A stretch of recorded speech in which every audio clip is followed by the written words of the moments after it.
Hey, what up, guys? Sorry you can't see me all too well. This is Chris. This is a Steer Family Adventure YouTube channel. And I want to say I appreciate it for everybody watching my channel. I want to talk today about maintenance on school buses. I've seen a lot of people go ahead and buy these Skoolies and not, they just build them. They don't look at them. They don't look underneath them. They don't wonder what's in the engine, what type of engine it is, what type of transmission it is, if it's push button, if it's regular, 2-speed, the whole works. So I'm just here today. Sorry if I don't have my stand to put on the phone. So it's just this way it's going to be for right now. But I'm at my garage. I'm in the car. I'm driving right now to a job.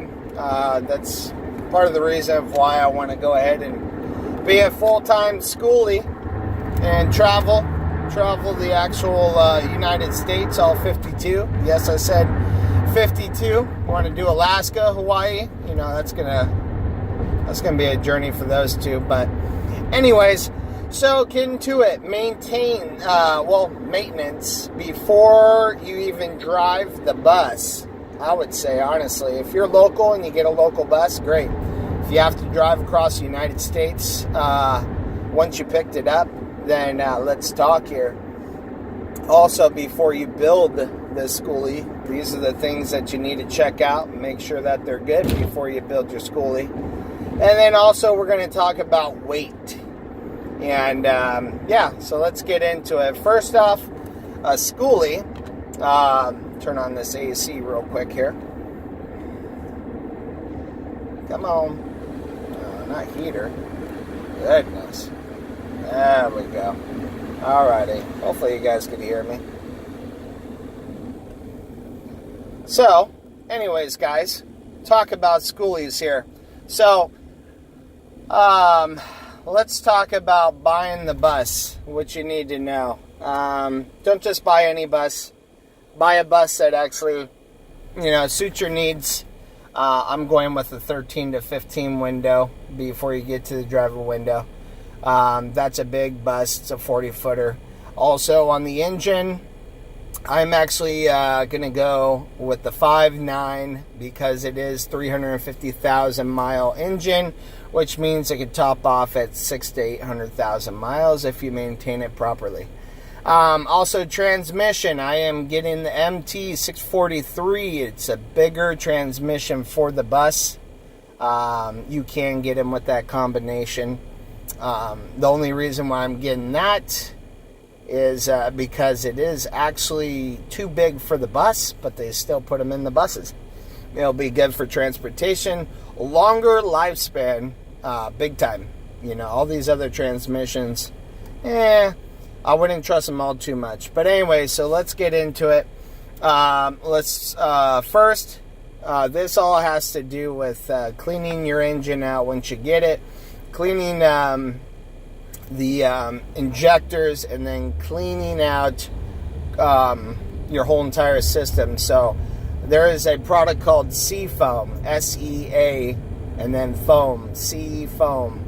And what that does is it actually breaks down deposit buildup. It breaks down gunk buildup in the oil, and also just cleans everything out. So I had a person that sounded like a rod was knocking, and this is not a diesel, by the way. This was a V8 450 or 440, something like that.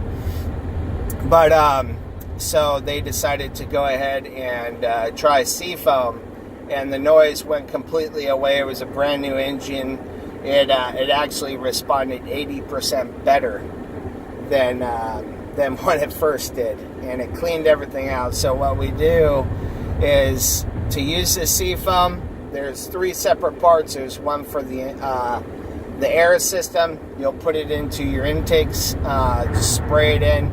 There's one for the oil, and then there's one for your gas tank.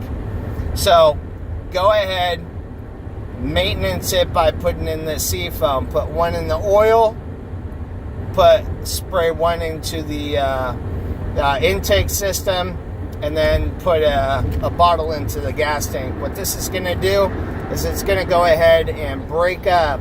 There we go.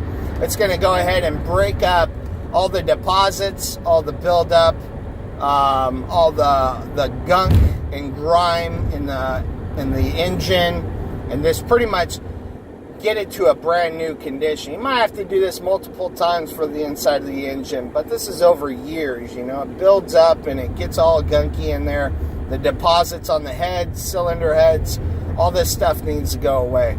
So, and then the instructions, look at YouTube videos, you'll see how this stuff works, but not a lot of people know about it. So anyways, do that, put it in there, drive it. I would say, if you're on, let's just say, a quarter tank of gas, fill it up to a half, drive it all the way back down to a quarter tank of gas. Once you're done, park it, go ahead and drain out your oil. You'll see the oil will be very, very black, and that's because we're getting all the stuff out of the engine.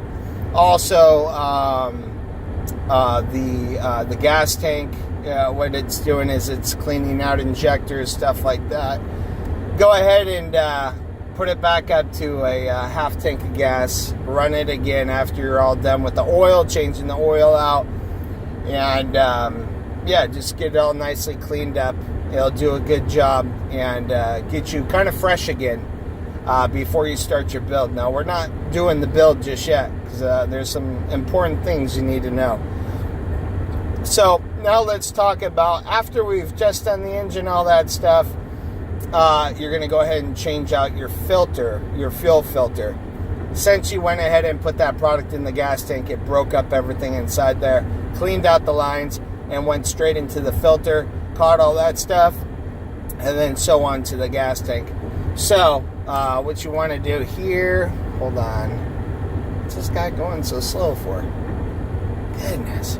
Okay, so we got that all done. Seafoam, that's what it's called. Look up YouTube videos, it'll show you how, when you spray in the stuff, you kind of, once you're done with the can, into the intake air system, you kind of want to stop the engine and let it sit onto the heads, let it break all that down, and then start it back up.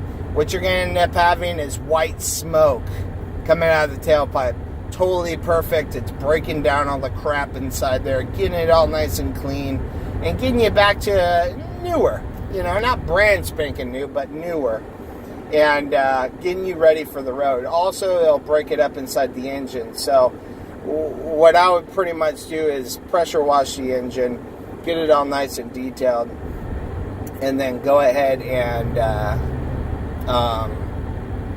then put in the seafoam. See if you have any leaks.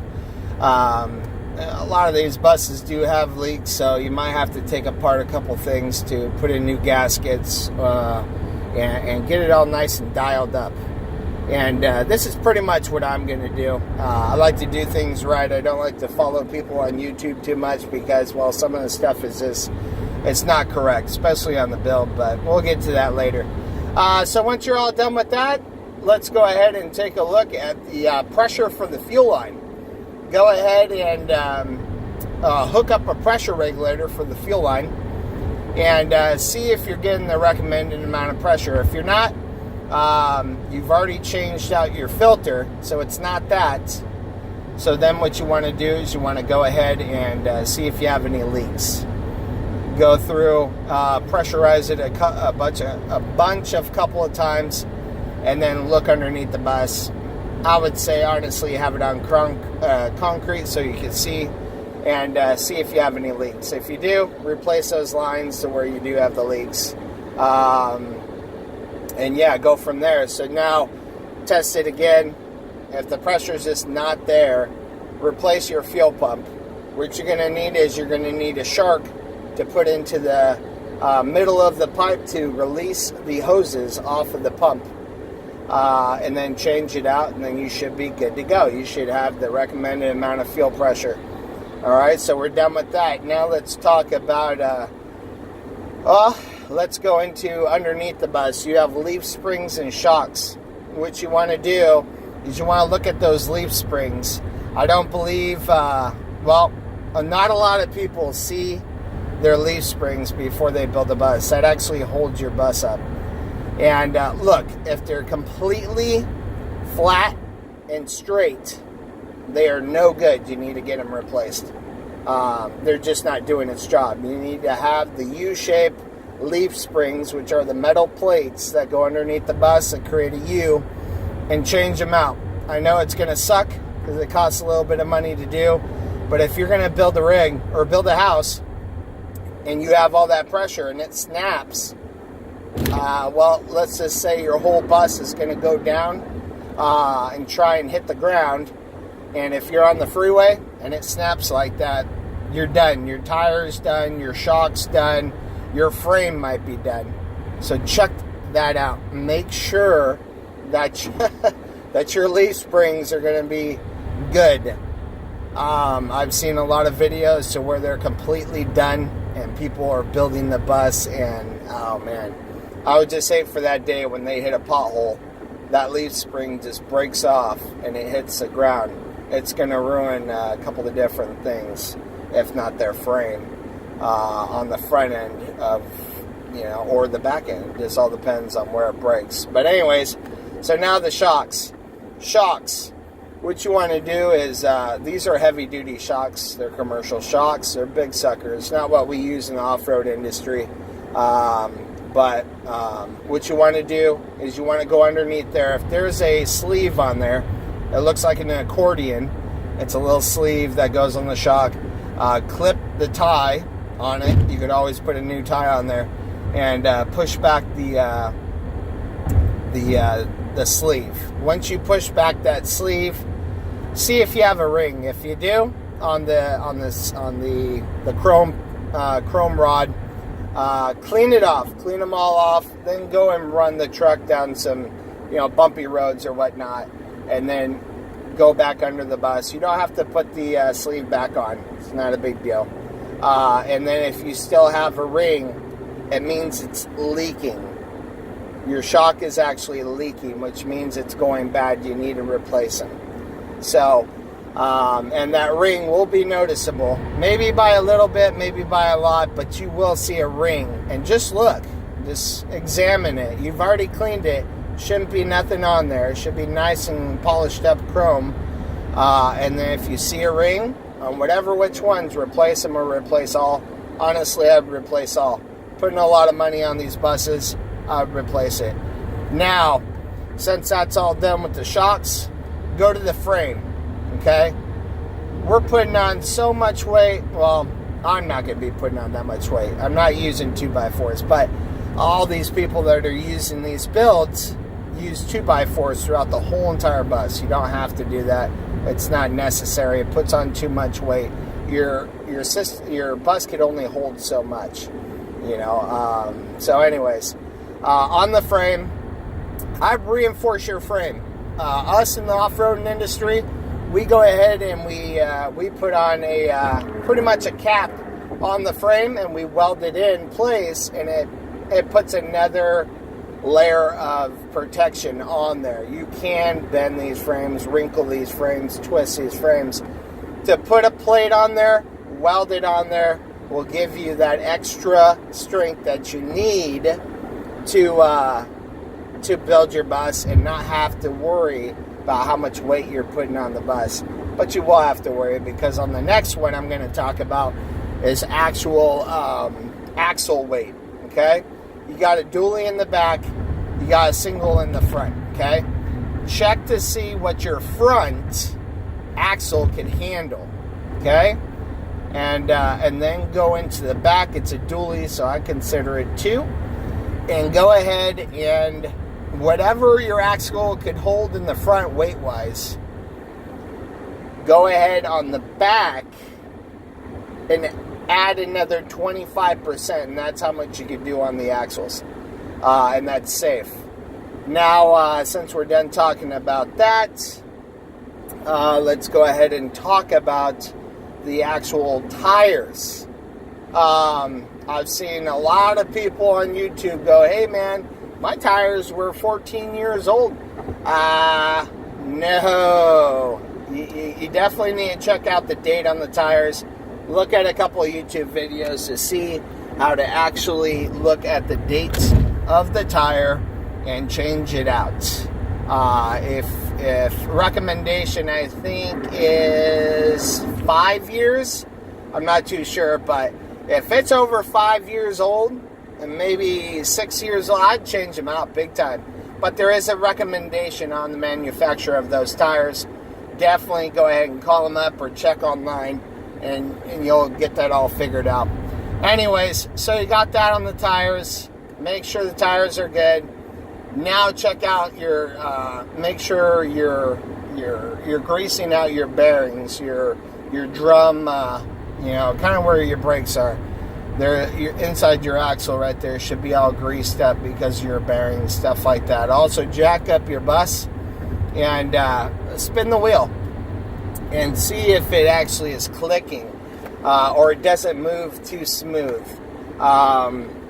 Like, for instance, when you jack up the bus, do it in the front and just spin the wheel and listen real carefully and hear if you hear it ticking or if it seems a little rough and it's just not flowing properly. And make sure you butt up the tires so the bus doesn't go anywhere because you're going to let off on the brakes. And just make sure that you don't hear a sound and it moves freely. Because if it doesn't move freely or free enough or you hear it ticking, you need to replace those bearings. It would suck to be on the highway and then all of a sudden your bearings go out. Well, let's just say you're going to be replacing that axle big time, or at least the drum part and stuff like that, the brakes. It's going to be a mess. So we just talked about that, and now let's go ahead and talk about the air brakes. And we haven't even built the bus yet. This is everything that you have to look at before we build this bus because you're putting on so much weight.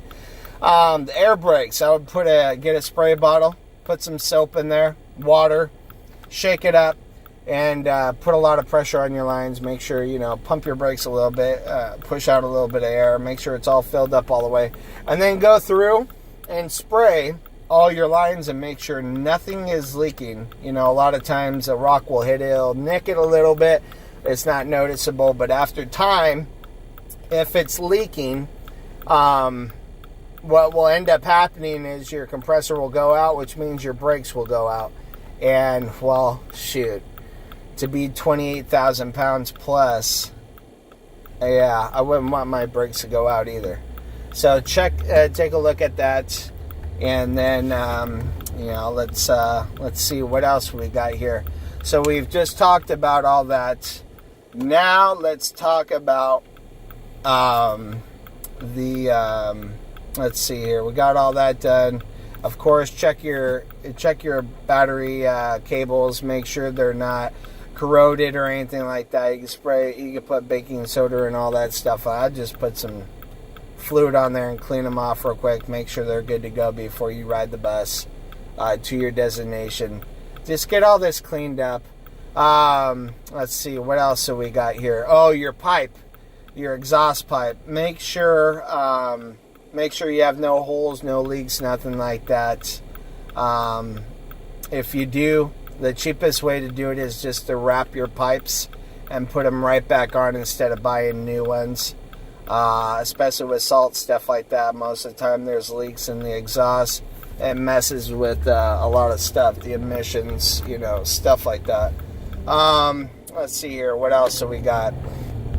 I know I wanted to talk about quite a few stuff here. So we've already talked about engine, tranny, tires, all that stuff. You can rewind this and see what I'm talking about. Now, on the thermostats, how do you know if they're bad? Go ahead and take them out. There should be one or two of them. And take them out, boil up some water, throw them in there. If they pop, they're good. If they don't pop, because of the heat, of course, as soon as the water circulates in your bus with the heat, they'll pop, flow out. If they don't pop, they're bad. So whatever doesn't pop, if they both don't, or if one of them doesn't, replace them. Let's see here, what else? Fuel system was already done up. I'd probably do an extra little fuel thing on there, but let's see here. What else do we have? Shoot, I need to get over.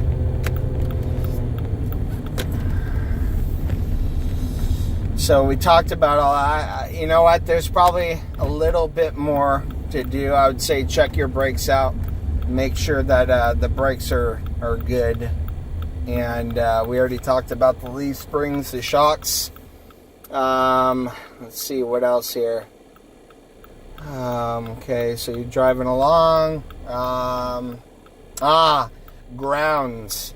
Also, check your grounds on your wiring. Make sure all your grounds are good. A lot of people think a ground is a ground. It's not going to go out. They go out all the time.